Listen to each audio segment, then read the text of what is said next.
नमस्कार बंधुरा जयश्री हेसेले सबाइके स्वागत।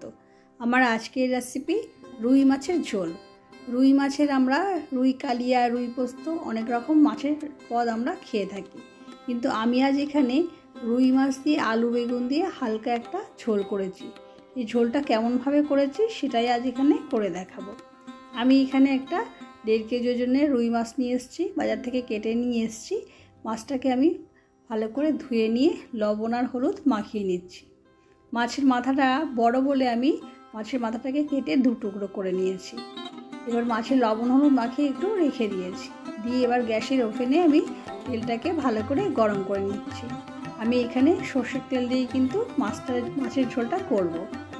প্রথমে হাই ফ্লেমে দিয়ে তেলটা গরম করে নিলাম, নিয়ে এবারে মিডিয়াম ফ্লেমে রেখে মাছগুলোকে আমি ভেজে নিচ্ছি। আমি এখানে অল্প অল্প করে মাছগুলো ভাজবো, বেশি করে একসঙ্গে দিলে না কড়াইয়ের মধ্যে মাছগুলো যখন গায়ে গায়ে লেগে যায়, তারপর যখন উল্টাতে যাই তখন কি হয় মাছগুলো সব ভেঙে যায়।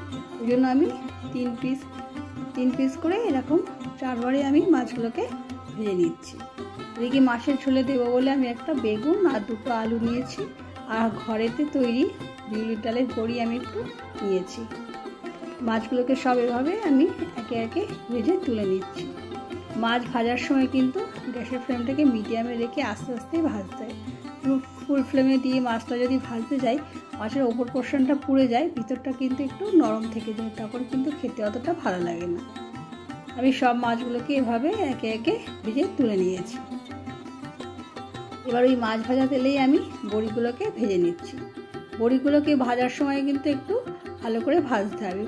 বড়িটা কড়াইতে দিয়ে ভালো করে সঙ্গে সঙ্গে খুন্তি দিয়ে নাড়তে হবে, নেড়ে তারপর ভাজা যেই লাল লাল হয়ে যাবে আপনি তুলে ফেলতে হবে। মানে বড়িটা যদি একটু কালচে হয়ে যায় তখন কিন্তু পুড়ে যাবে, পুড়ে গেলে বড়ির টেস্টটা ভালো থাকবে না। এবার আমি বড়ি ভাজা হয়ে গেলে ওই মাছ ভাজা তেলেই আবার একটু বেগুনটাকে আমি লবণ আর হলুদ দিয়ে হালকাভাবে একটু ভেজে নেব। লবণ হলুদ দিয়ে বেগুনটাকে একটু হালকা করে ভেজে নিয়ে মাছের ঝোলটা যদি করি না, মাছের ঝোলটা ভালো টেস্টফুল হবে, সেই জন্য আমি সামান্য একটু লবণ হলুদ দিয়ে বেগুনটাকে ভেজে তুলে নিয়েছি।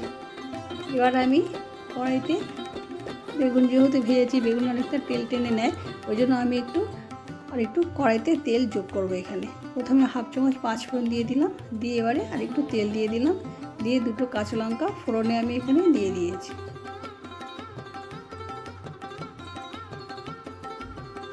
এবারে কেটে নেওয়া আলুগুলো তেলের মধ্যে দিয়ে দিলাম, দিয়ে ভালো করে আমি একটু আলুগুলোকে একটু কষে নেব।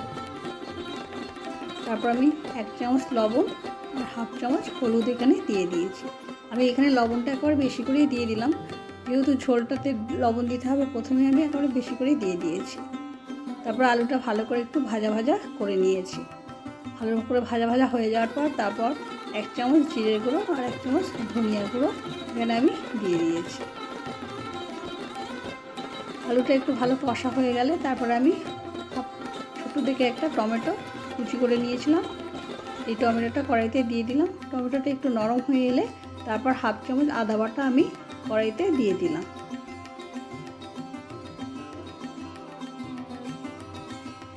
এখানে টমেটো আলু আর আদা বাটা একসাথে ভালো করে মশলার সাথে ভালো করে আমি কষে নিয়েছি। সব মশলাটা কষে নেওয়ার পর তারপরে আমি কড়াইতে বেশি করে একেবারে জল দিয়ে দিলাম। আলুটা সেদ্ধ হওয়ার জন্য আমি একটা চাপা দিয়ে দিলাম। চাপা দিয়ে আমি মিনিট 10 ঝোলটাকে ফুটতে দিলাম। মিনিট 10 পর চাপাটা খুলে দেখলাম আলুটা অনেকটা সেদ্ধ হয়ে গেছে। আলুটা সেদ্ধ হয়ে যাওয়ার পরেই কিন্তু আমি এখানে এই ভেজে নেওয়া বড়িগুলো ঝোলের মধ্যে দিয়ে দিলাম। আলু সেদ্ধ হওয়ার আগে যদি আমি বড়িগুলো দিয়ে দিতাম না, তাহলে বেগুনটা আরও বেশি নরম হয়ে যেত, ছাড়িয়ে যেত। সেই জন্য আমি আলু সেদ্ধ হয়ে যাওয়ার পরেই বেগুনটা দিয়ে ভালো করে একটু ফুটিয়ে নিলাম। তারপর আমি ভেজে নেওয়া বড়িগুলো কড়াইতে দিয়ে দেব। আমি এখানে প্রথমে লবণটা দিয়েছিলাম, তো লবণের পরিমাণ একটু কম আছে বলে সামান্য একটু লবণ আবার ঝোলের মধ্যে দিয়ে দিলাম। তারপর ভেজে নেওয়া বড়িগুলো দিয়ে একটু ভালো করে ফুটতে দিলাম। ঝোলটা ভালো করে ফুটে গেলে তারপর ভেজে নেওয়া মাছগুলো একে একে আমি কড়াইতে দিয়ে গ্যাসের ফ্লেমটাকে আমি ফুল ফ্লেমে দিয়ে দিলাম, দিয়ে ভালো করে ফুটিয়ে নিলাম।